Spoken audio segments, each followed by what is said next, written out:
Welcome everyone to the college. Let's try that again. Welcome everyone to the College of Education and Human Ecology's webinar on educational leadership, the third and final in a series of 3 webinars being hosted by our college this winter. I'm Noelle Arnold, Senior Associate Dean of the college and Professor of Education Administration. School leadership is a complex role, and the college has historically partnered with practitioners to address the critical issues of the day. In recent years, the superintendents and residents of the college have organized well-attended opportunities for the exchange of important ideas.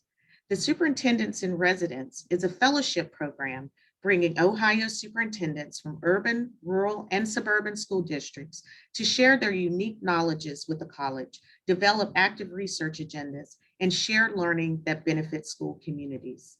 This year, they have created this series of 3 virtual panel discussions for K-12 district leaders and other educational practitioners. In today's webinar, we will discuss an issue near and dear to my heart, opportunities and strategies for diversifying the teacher workforce. During the talk, the panelists will focus on the recent call to action from states and school districts across Ohio and the nation. Today's webinar will be moderated by Drs. John Marschhausen and Melvin Brown. Dr. Marschhausen is a superintendent and chief executive officer of Dublin City Schools and is an outgoing superintendent in residence of the college. Dr. Melvin Brown is a superintendent of Reynoldsburg City Schools and is the incoming superintendent in residence at the College of Education and Human Ecology. Dr. Marschhausen and Dr. Brown, thank you so much for leading this important discussion. Thank you. Thank you, and thanks for the introduction. And Melvin, welcome. It's great to be handing off the reins to a friend and colleague in Central Ohio. We'd like to welcome our esteemed panelists today. Joining us for the discussion are 3 outstanding leaders in the field. Dr. Krista Maxson currently serves as the Associate Vice Chancellor for P16 initiatives, overseeing college access and readiness, including Ohio's Federal Gear Up Grant, dual enrollment, Educator Preparation Program review and accountability, and other education initiatives linked with the Ohio Department of Education and P12 schools. With a hiring freeze implemented due to the impact of COVID-19, she assumed the responsibilities of the Director of Educator Preparation for 12 months starting in January 2020, and led the effort to revise the state's Educator Preparation Program review process. Welcome. Our second panelist. Oh, I'm sorry, go ahead. I was just saying thank you for welcoming me. Absolutely. Our second panelist, Dr. Samantha L Strong, serves as interim dean of the College of Education, Humanities, and Behavior Sciences at Alabama A&M University. Samantha's current research is focused on improving African-American students' participation in the teaching profession. Her work also focuses on pedagogical practices in science classrooms. In addition to her work, she serves as the project director for the Males for Alabama Education Initiative, a state-sponsored program, and as co-principal investigator on a grant funded by the National Science Foundation. Good morning. Thank you so much for that introduction. And finally, I'd like to introduce Dr. Sheree Wells. Sheree was recently selected as the new superintendent of the Whitehall City Schools. She had been serving as assistant superintendent for curriculum for the Hilliard City School District. Sheree's prior experience includes serving as the Director of Professional Learning at the Educational Service Center of Central Ohio and in several capacities for the Columbus City Schools, including as Executive Director of High Schools, Secondary School Curriculum Director, and K-12 Curriculum Supervisor. Sheree is known for her skills in data-driven decision-making, organizational leadership, innovative problem-solving, and facilitation of professional development for the improvement practice. Welcome, Sheree. Excuse me. Thank you. Good morning, everyone. Thank you to all of our 3 esteemed panelists who are joining us today. It's a great day to get this conversation started, and we're excited to jump into it. So we'll start our discussion with a really, really important question just to get us thinking. Often we look at the fact of diversity being important in our spaces and our industries and what have you. Can you talk to us a little bit about why creating and cultivating a diverse teacher workforce is important? Does diversity have a significant impact on student achievement, and how? And what are the drivers? How might outcomes be impacted by that work? And you guys can go in any order you'd like. We'd love for all three of you to chime in. Well, I'll go ahead, and I think that's a great question. With me being at the largest HBCU in or historically Black college and university in Alabama, our focus has always been preparing a diverse group of teachers, training a diverse group of teachers. We think that that's an important mission or part of what we do. And we think that having a diverse group of individuals in the classroom adds perspectives and knowledge from a variety of different experiences. And so while research has shown that while students of color who benefit from having others in the classroom who look like them, but research has also shown that every student benefits from having a diverse group of teachers in the classroom.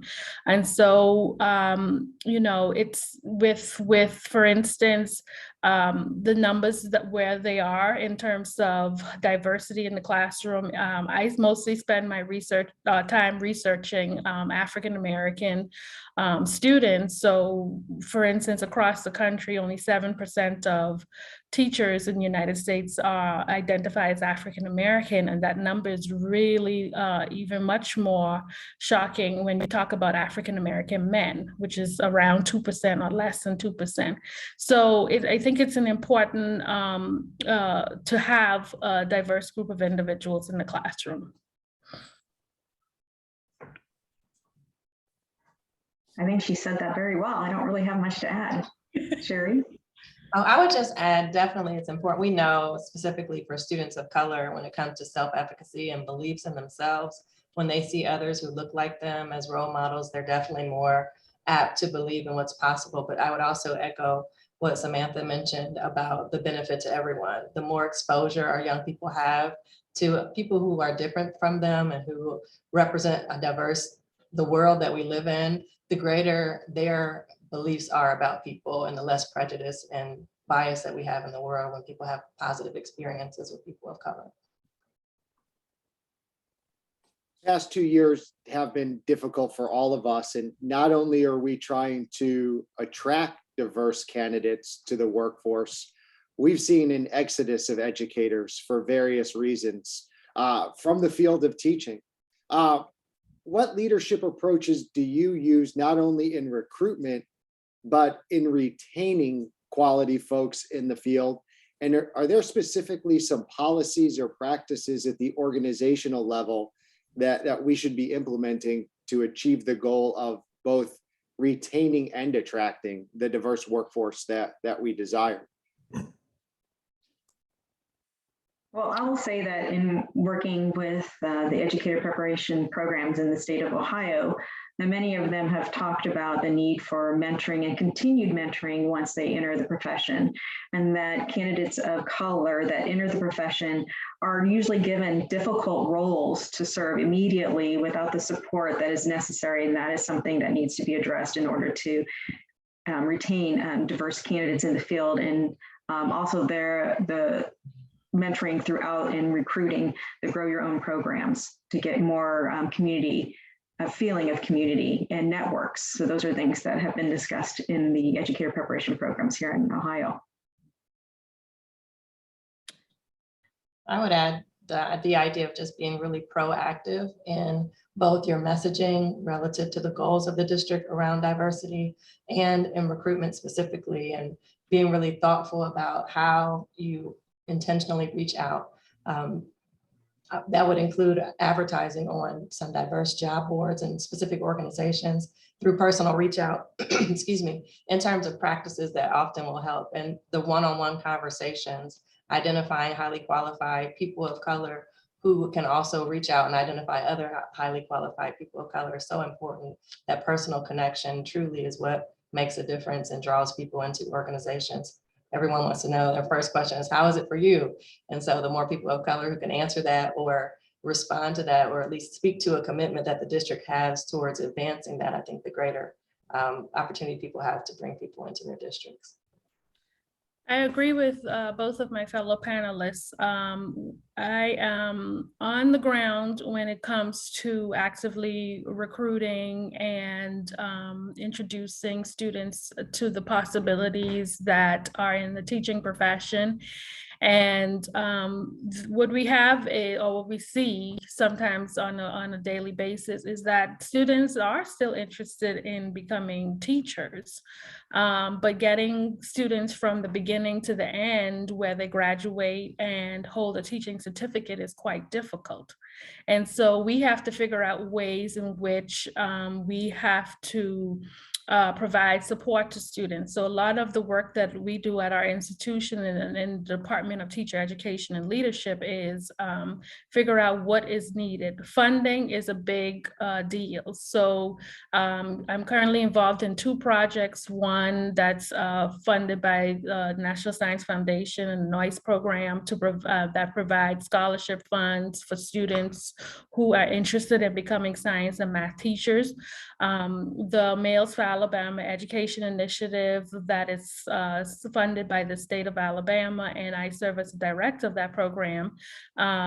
We provide support in terms of tuition, fees, books, as well as certification, examination costs. We pay for those.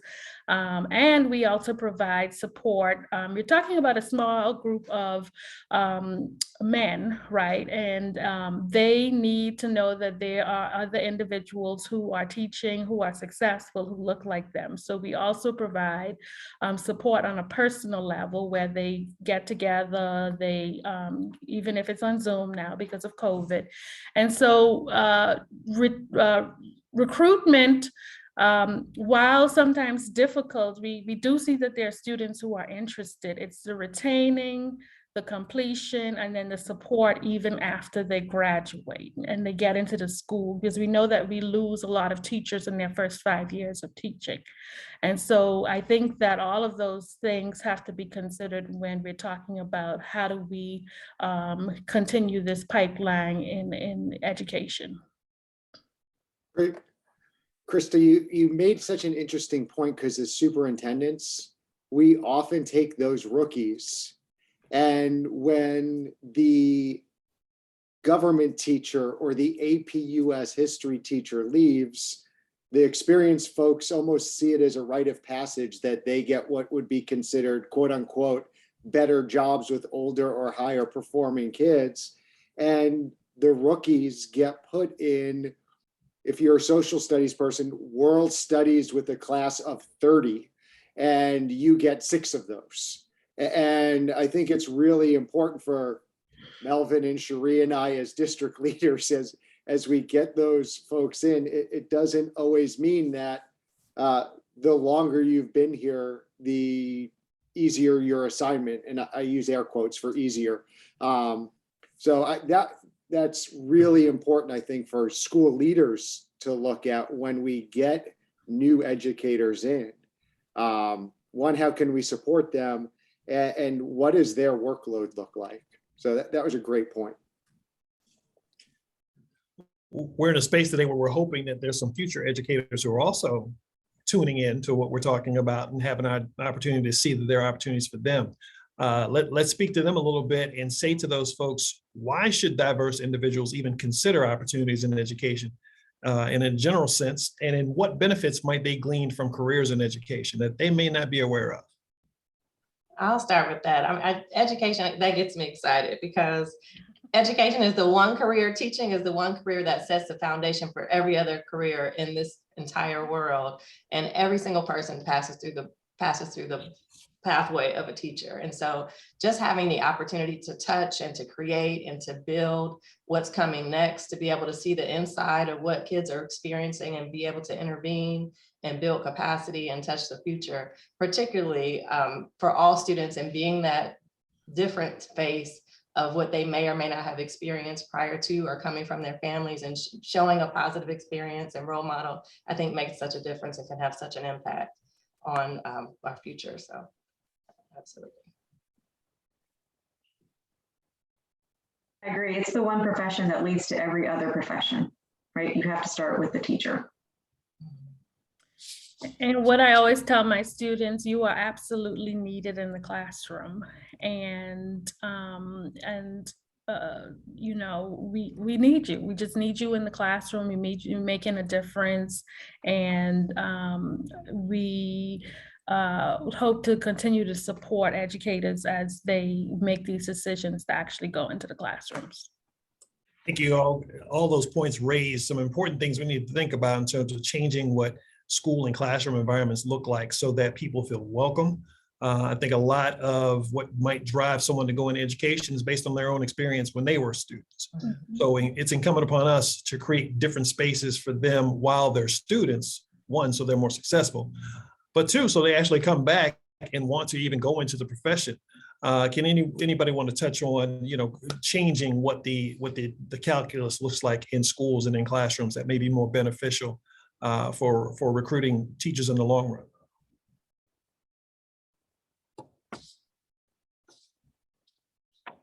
I think, Melvin, it all goes back to the earlier point that Samantha made about support. And I love the conversation that we had earlier that John and Krista had specifically about being really intentional about what those first few years look like for all teachers. We know that we have a shortage of no matter the demographic, but being really intentional about what learning looks like, what support looks like, and being thoughtful about creating those networks for teachers when they're frustrated, where can they go? When they need resources, where can they go? When they're having a good time, how can they be celebrated? When they're doing great work, how can we celebrate them differently? And so I would agree, just creating that culture of doing things differently for the right reasons and being intentional about plans for support and growth, most importantly, I think would be an aspect to consider. I think what I'm also hearing from a lot of newer teachers in the field as my students graduate and transition is that they're overwhelmed. And that's why support is so important. I think the quickest way to drive out the love of teaching is to overwhelm an individual. And, you know, they want to be in the classroom and they want to work with students, but they're just overwhelmed.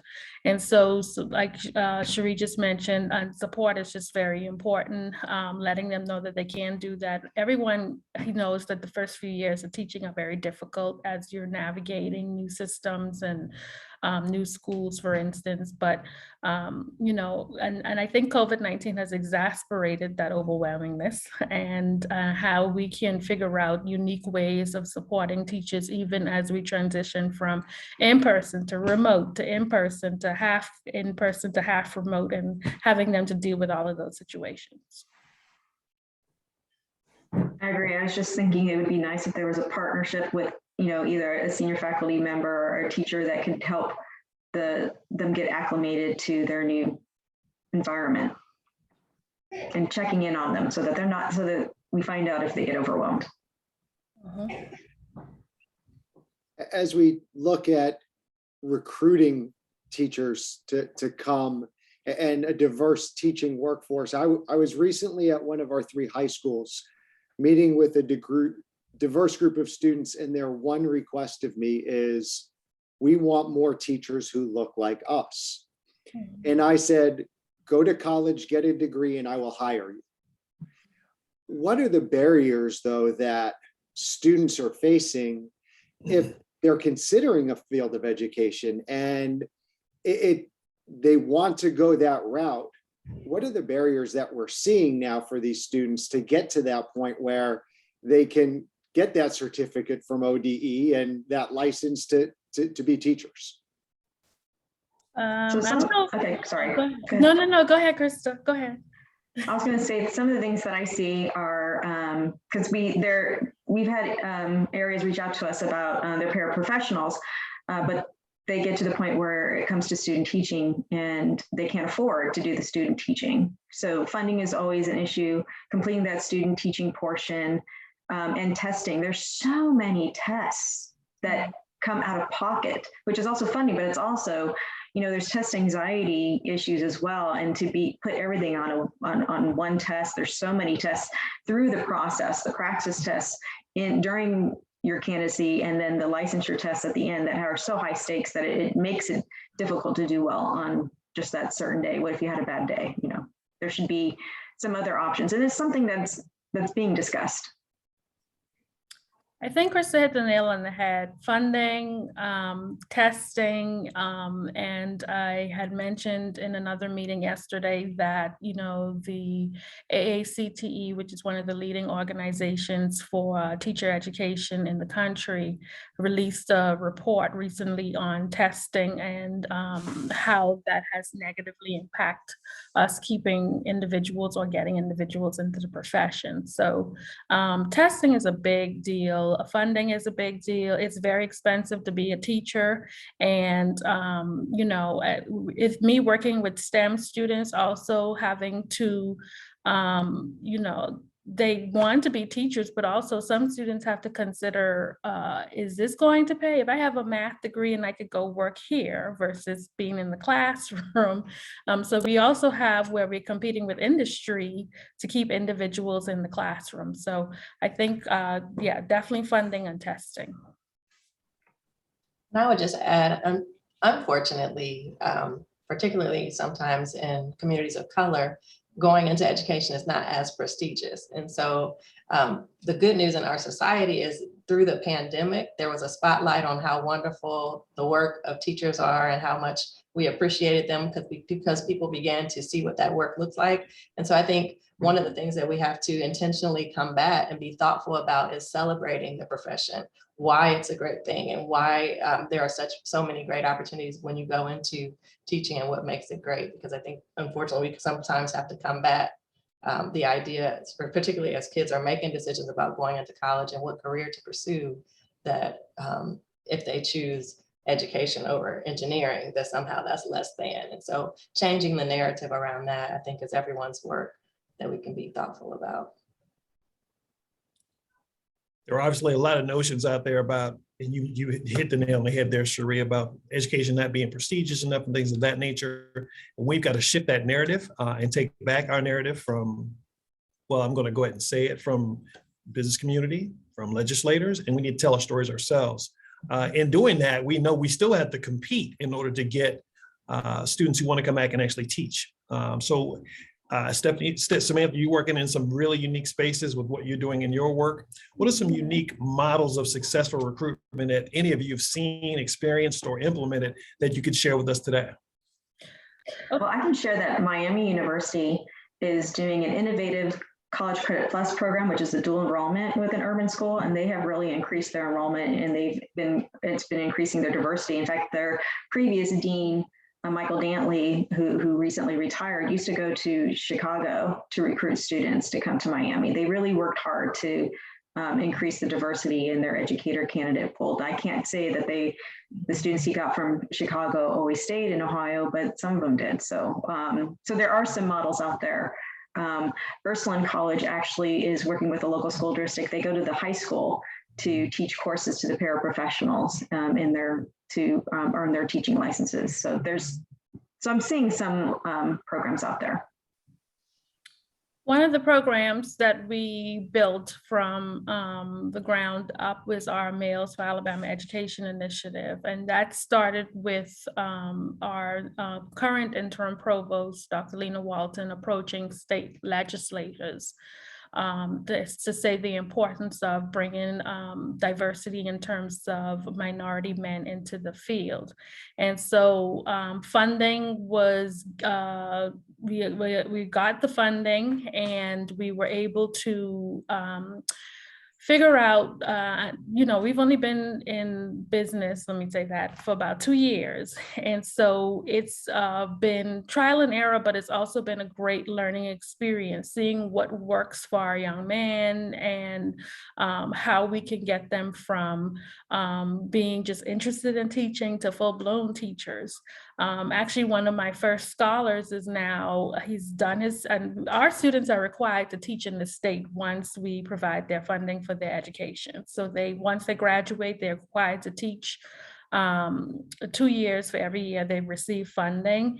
And we haven't had any issues with that at all. And actually, one of my first male scholars is now completed his teaching requirement, and then he went on to go do his PhD. So he's currently working on his doctorate degree, and he is studying issues related to bringing more minority men into the teaching profession. So we're seeing how well our program is doing, is influencing others to think about, hey, how can I even continue my education to even expound on this?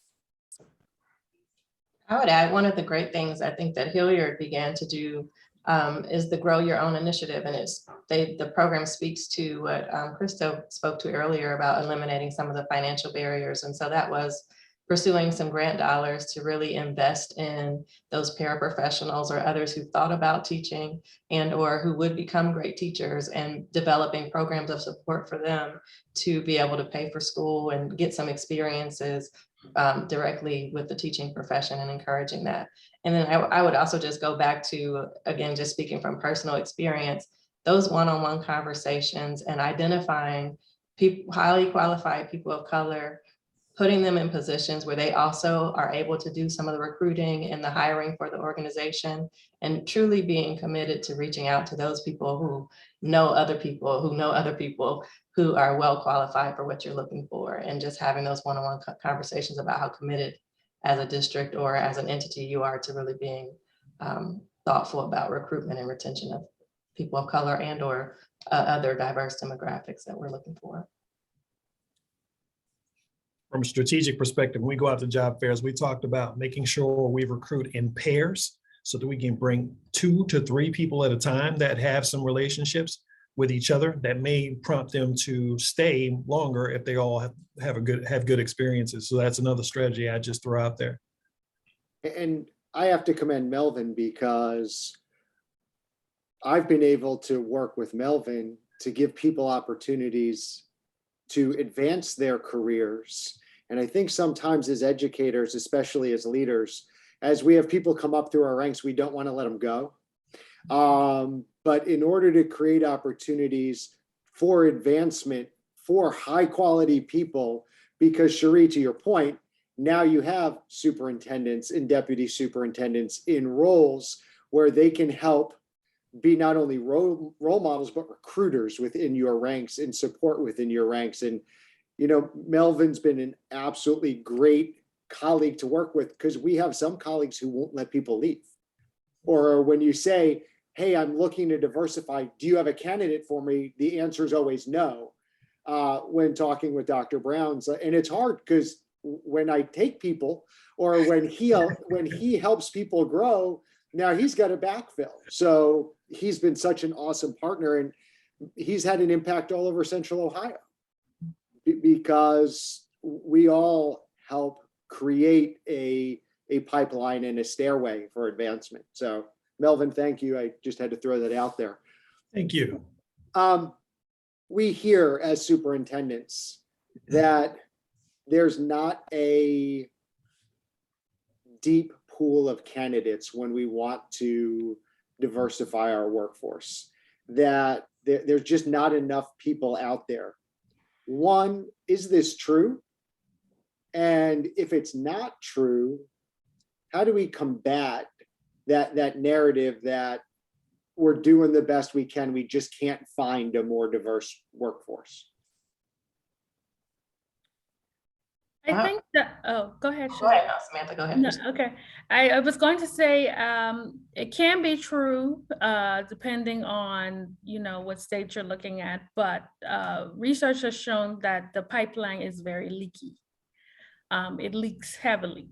So you may have quite a bit of students who are coming in saying they want to be teachers and then leaving the pipeline because of funding, testing, or whatever other issue. So I think until that is addressed, the fact that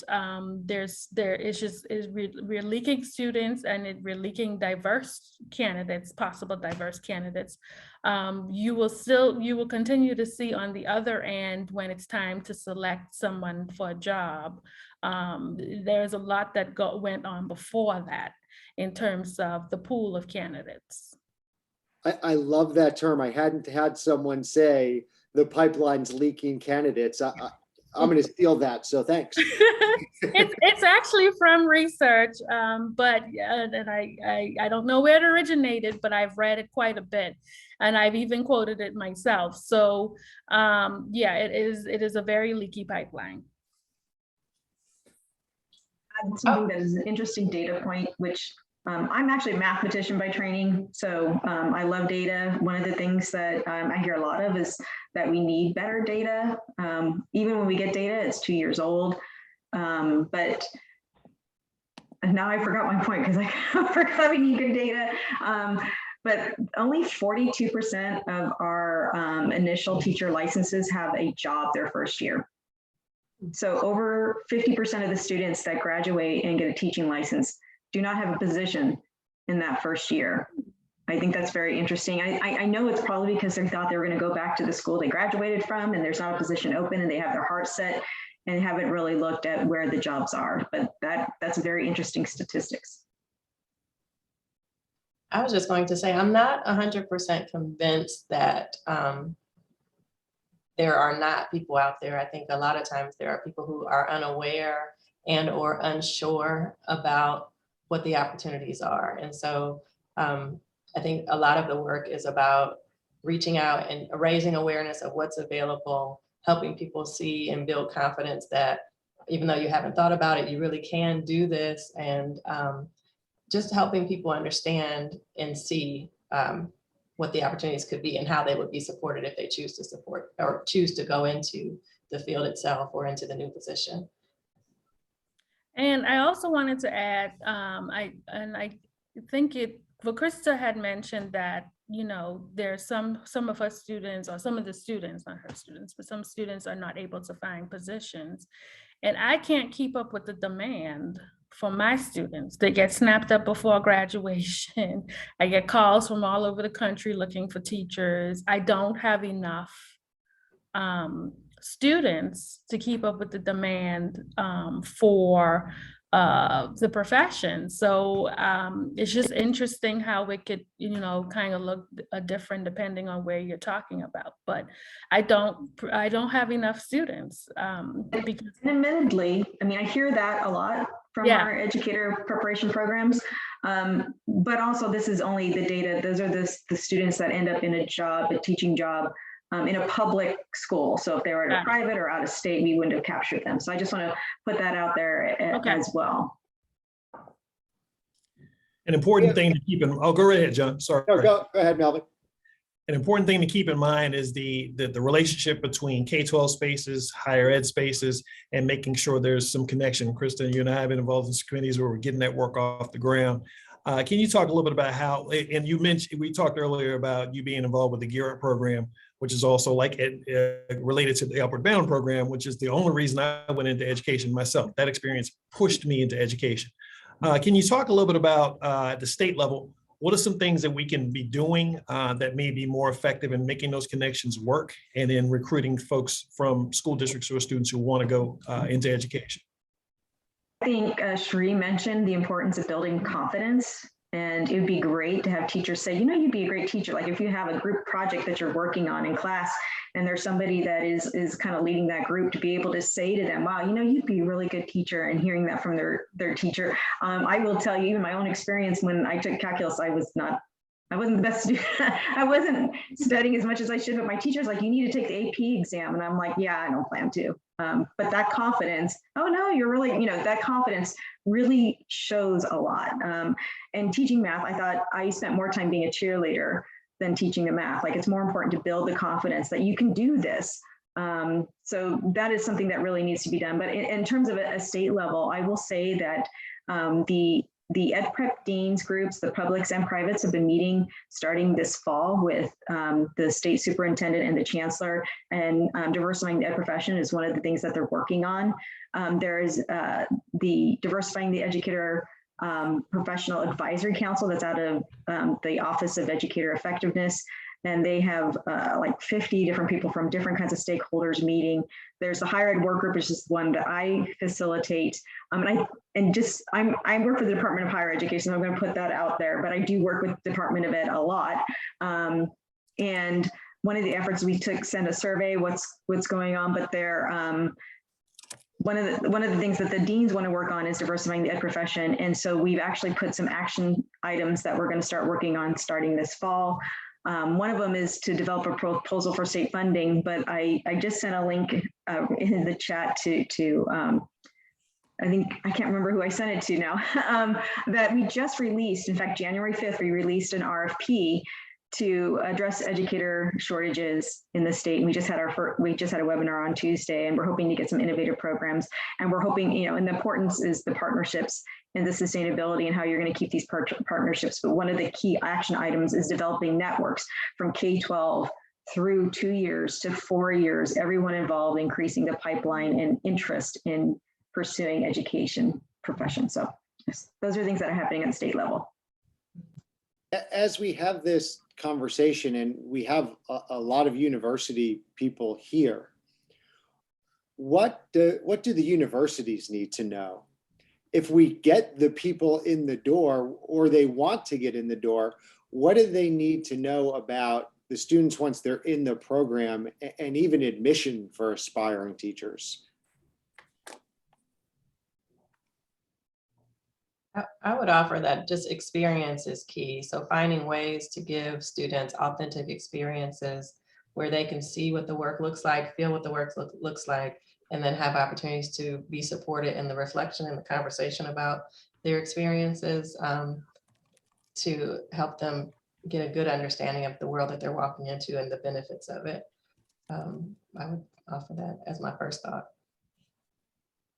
I will share that I just read an article about Tennessee, and they're pushing our apprenticeship programs to increase the educator pipeline. And I just saw an article, so I don't know much details about it, but I'm imagining that it's like other apprenticeships where there is, pay for it, and you don't have to have the degree to start working in the field. So that's what I'm thinking. I haven't investigated, but it looked pretty interesting in the article, at least.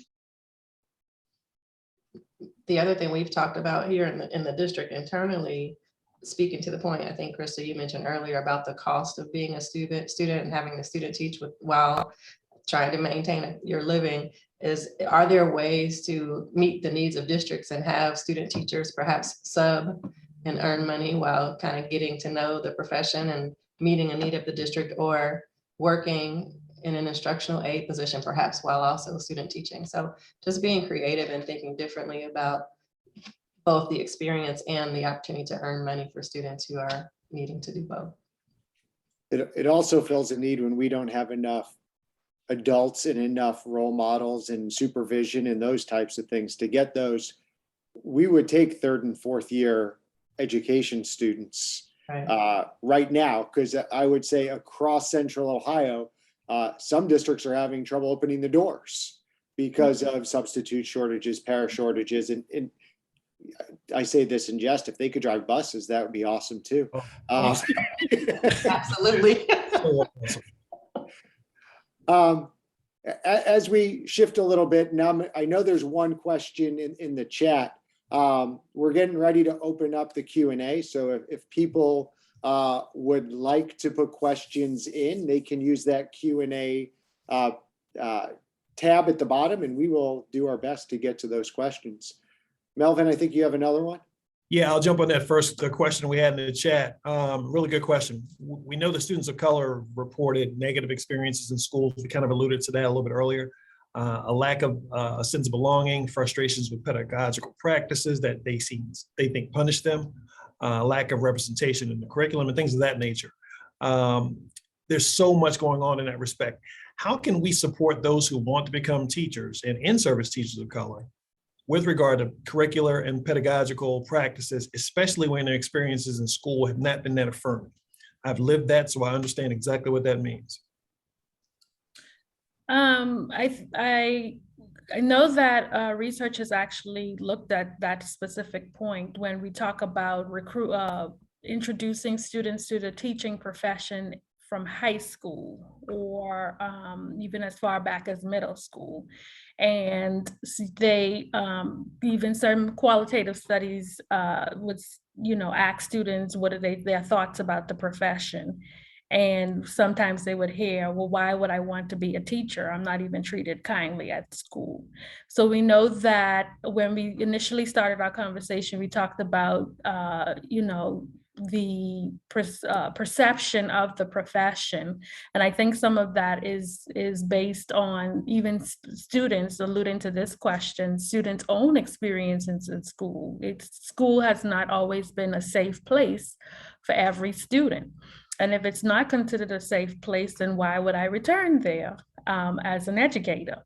And so I think that, with even studies done to say, how do we reach as far back in the K-12 environment and find ways not only to make sure that these spaces are safe, but also so that we can have affirming experiences where they are able to understand what the teaching profession is about. There are programs focused on high school students to introduce them to the profession, introduce them to why they're needed, what's important about teaching, and to capitalize on that. But I think that's an awesome question. And I think that that goes back to, I think, students' experiences in the K-12, P-12 environment, and what we need to do to change the perception of the profession in its entirety.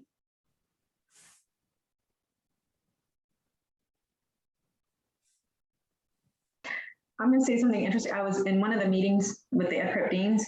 One of the deans actually said that she is challenging herself to be a substitute at least once a month, and she challenged all of her faculty, and then she challenged all the deans in the room to do the same. I thought that was very interesting. And that was just recently, like at the beginning of the month. So it'll be interesting to see if you get some education faculty in volunteering to be substitutes for you. Well, not volunteering, because, but on their personal days when they're not teaching class. We see that a higher number of our teachers' aides and paraprofessionals are people of color. Can anyone speak to a program that you've seen that may pay teachers' aides to go on and get the training so that they can become teachers? Do you know of that happening? And what do you think the barriers would be to something like that? Well, that is the Ursuline program that I mentioned earlier. They have a personnel grant, the local district, and they are paying for, they have 5 paraprofessionals that they're putting through a teaching licensure program where Ursuline faculty are coming to the high school library to teach the courses after school, so they don't have to, so the paraprofessionals don't have to travel. They haven't gotten to the point where they're student teaching yet, so I'm curious how that's going to work out. But that is one of the programs that I do know of, and we're hoping to see more come in with the grant program that we just released. We got another question there. Talking about affinity groups, do you find that those types of groups are effective for supporting and retaining teachers of color? Are they, or do they tend to be viewed negatively? And if so, why?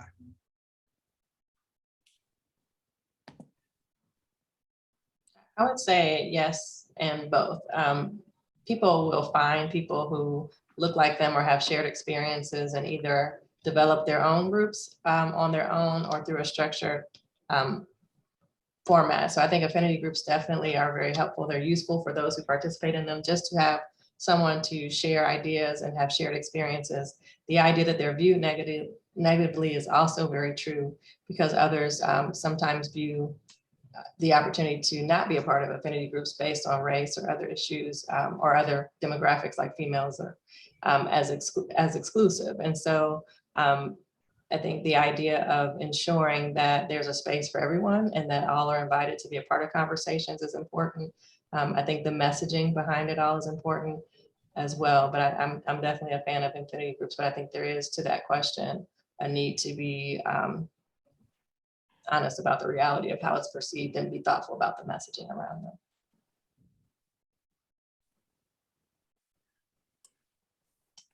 A statement that maybe someone can react to. There are many variables at work here. It seems to me that pre-employment selection practices remain at the forefront, like an examination. Interviews are characterized by the EEOC as yet another test. And it remains often at this point in the process that we see disparate treatment between groups and minority groups. Is this a fair statement? And if so, what can we do in those pre-employment practices to provide opportunities for all people to have that opportunity to get a job?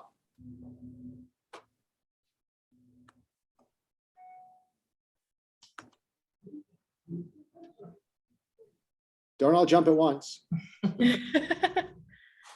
So I'm just thinking of the career offices, the career counseling, where I know that institutions have mock interviews and things like that to help prepare candidates. And maybe it's that they don't seek that. Maybe there needs to be more proactive outreach from the career offices to get those kind of resources out to the candidates.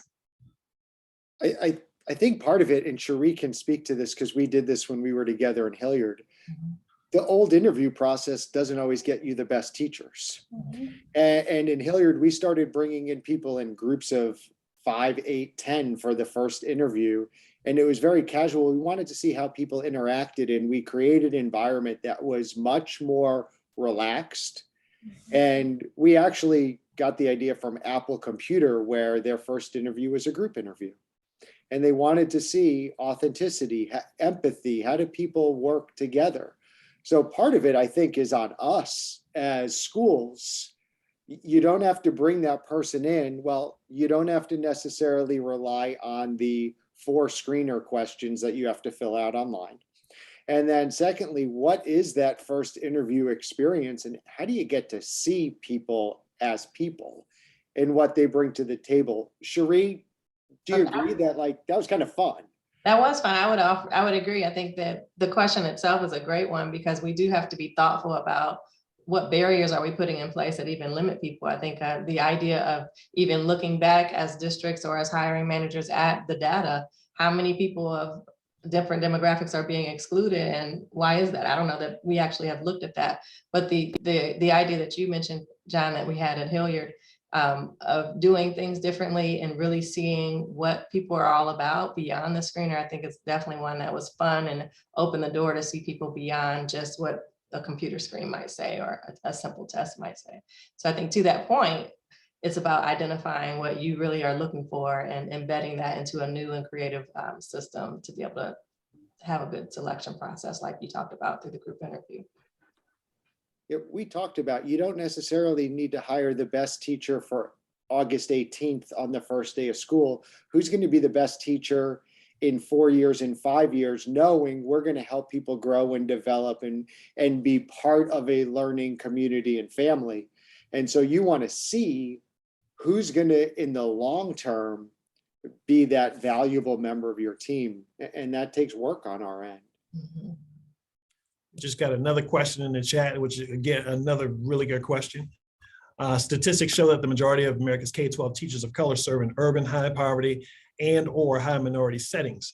Why do you think that may be the case? Do you believe there are fundamental issues with recruitment and retention practices in your typical suburban schools? I love that question, because that was one that specifically was raised as I went into Hilliard, which was a predominantly non-diverse environment from a staffing standpoint. And so what I would say about that is twofold. It's difficult.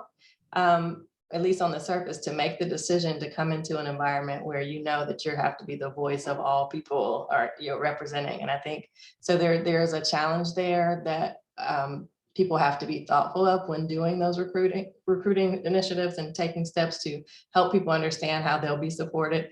That's another issue that some of our teachers also share, that when it comes into being a teacher and you're one of the only few, then you carry this extra burden of being the voice of all people or taking on the needs of all the kids of color, which is an added challenge. So I think being proactive in balancing that, being thoughtful about how you support staff in that respect is something that has to be really thought about as people truly look to diversify the workforce, particularly if there are environments that are really not diverse, and what that means for people who choose to come in. And I see this from two perspectives. One is that several of my students actually want to go into those environments. They thrive, they see their role as giving back. And I have had a couple of students I've had this conversation with. They were like, they want to be in the challenging environments. They love it. Anywhere else, they find to be, for lack of better words, a little bit boring. And so, and I've had a student say that I'm bored. But you know, they just see their role as you know, as a mentor, as giving back to their to community. And so that is one of the ways that they have positioned themselves. And that's why you may see some individuals there. Another reason, though, is I think it goes back to the other question that was just posed. Are they going to be hired in environments where it may be less diverse? And are they going to have the opportunities to work in those environments when they go up for interviews? But for the most part, I've seen several of the students that I've seen walk across the stage. They actually do really well in environments that others may see as challenging.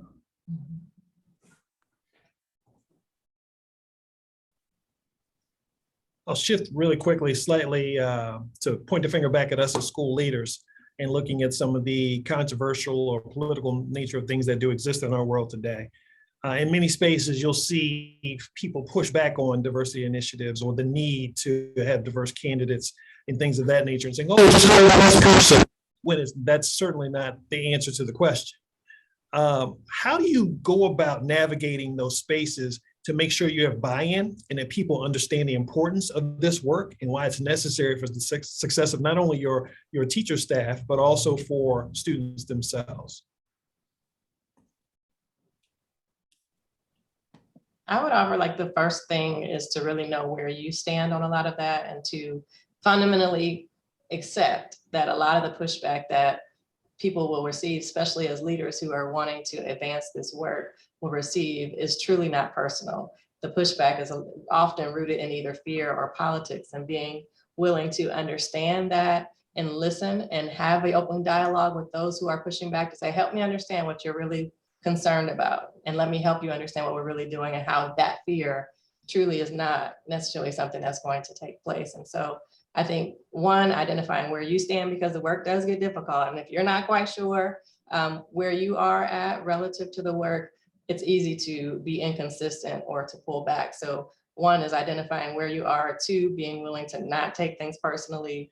And I think three, being consistent with the messaging about what you're doing and listening to others and addressing the fears that may or may not exist. And a lot of the miscommunication or misconception around what the work really means, addressing that head on.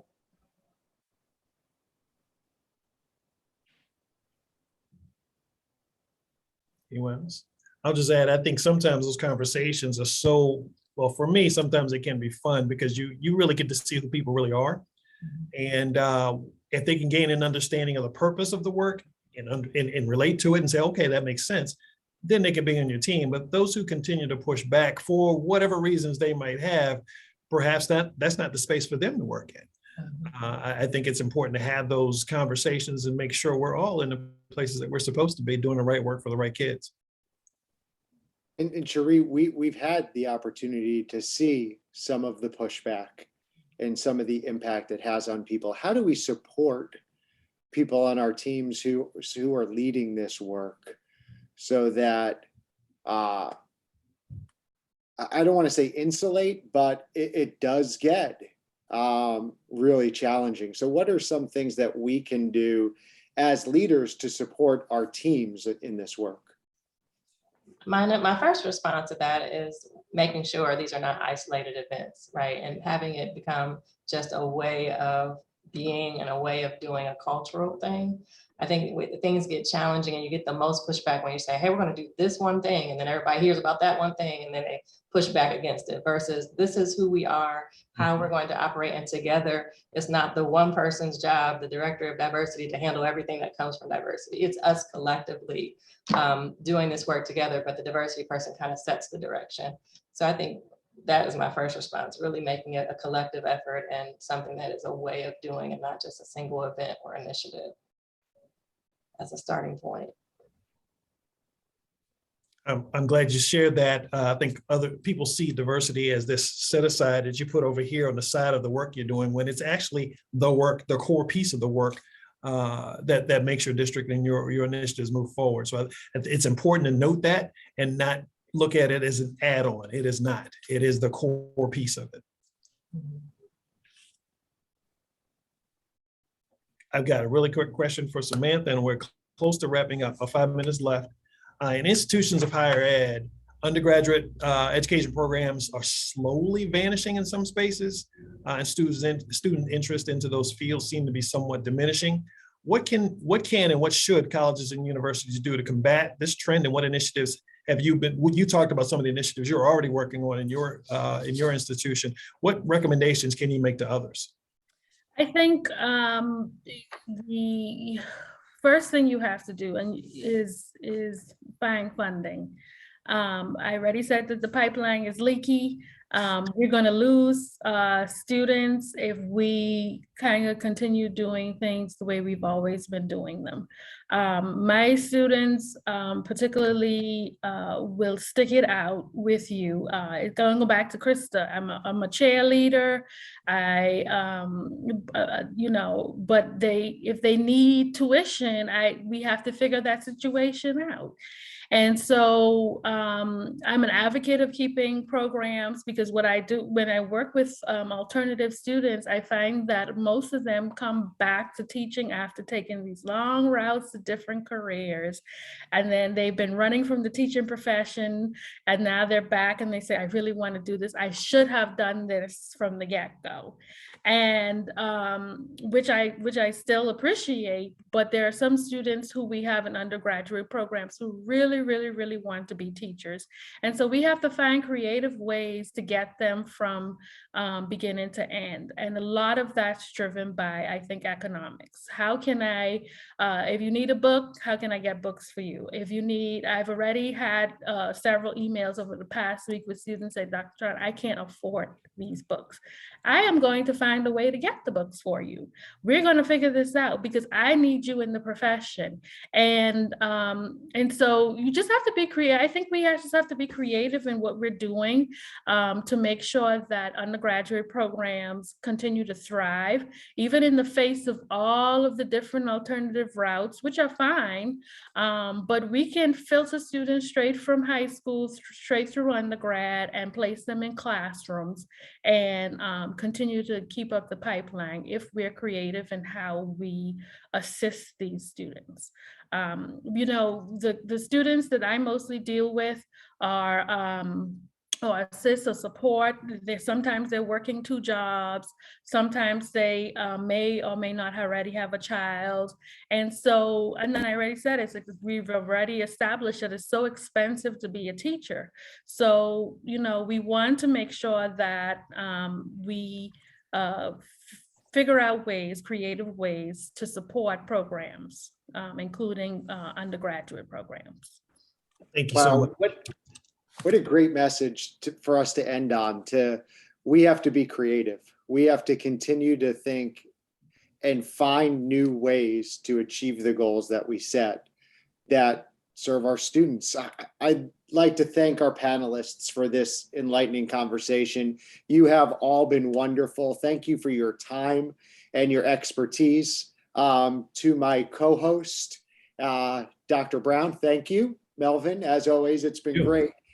Before we leave, a few items to mention. Please complete the short survey at the end of this webinar. Your feedback helps us and the university inform the webinars and improve them, and it allows us to get better and live our mission to improve every day. And secondly, this webinar has been recorded, and it's part of the series on our district, on the university. Wow, you can tell what I do all the time, on the university's YouTube channel, and that's YouTube /C/OSU College of EHE. Thanks to our tech support and everybody at EHE for making this possible. And everybody have a great day. Thanks for joining us. Thank you, everyone.